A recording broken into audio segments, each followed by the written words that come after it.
पहिरीं वरसी हुई। उन जी माउ लाजवंती घर में सुखमनी साहिब जो पाठ कराइण जी तैयारी में लगी पई हुई।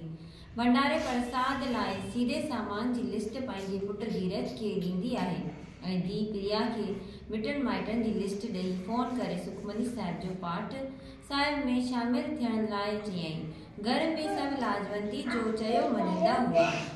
हू तेज़ सुभाउ जी मालिक हुई, उन लाइ सभु घरवारनि खां ॾुजंदा हुआ। हुन खे सदाई इहा ॻणती हूंदी हुई त माण्हू छा चवंदा। हूअ हुन लाइ हर कम में माण्हू छा चवंदा खे नज़र में रखे करे कंदी हुई। इहा ॻाल्हि प्रिया खे पसंदि न हुई। अॼु प्रिया तय कयो त हूअ माउ सां ॻाल्हाईंदी त ज़िंदगी असांजी आहे, घर असांजो आहे, परिवार असांजो आहे, नफ़ो या नुक़सान बि असांजो आहे। माण्हू छा चवंदा, छो चवंदा, आख़िर माण्हुनि जो कहिड़ो कमु जो हू हर ॻाल्हि में कुझु न कुझु चवंदा रहंदा। हू हिमत करे माउ खे चवंदी आहे त मम्मी, अवां दीदी पिंकी जो वरसी जो छो मल्हाए रहिया आहियो। सुखमनी साहिब जो पाठ साहिब भंडारो प्रसाद कराए रहिया आहियो। दीदी पिंकी जी आत्मा खे शांति ॾियण लाइ या माण्हुनि खे ॾेखारण लाइ, या माण्हू छा चवंदा। उन ॻाल्हि खे नज़र में रखंदे लाजवंती कावड़ में धड़का ॾींदी चवंदी अथसि त चुप करे पंहिंजो कमु कर, वात न हाण। हा मम्मी, हाणे चुप करण सां छा थींदो, वञण वारी शइ त हली वई न।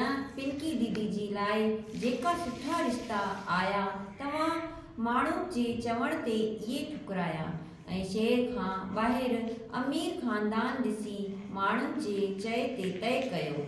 शादी बि दीदी पिंकी जी मर्ज़ी जे ख़िलाफ़ करायो। दीदी रोअंदी हुई पर तव्हां हिन जी दान न ॿुधी। पिंकी दीदी बीमार थी पई पर तव्हां उन जी तकलीफ़ खे न सम्झो।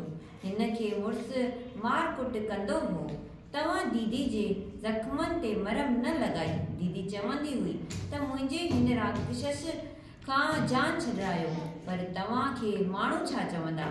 शादीशुदा धीउ खे घर में रायो अथई वारी मयार जी ॻणती हुई। दीदी पिंकी गुज़ारे वई, असां खां हमेशह लाइ मोकिलाए वई, पर मम्मी तव्हां उन जे दर्द खे महसूस न कयो।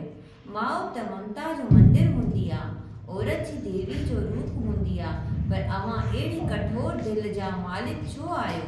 तव्हां जा माण्हू ई छा चवंदा त धीअ हिकु वार ॾिनी, बसि जान छुटी पई।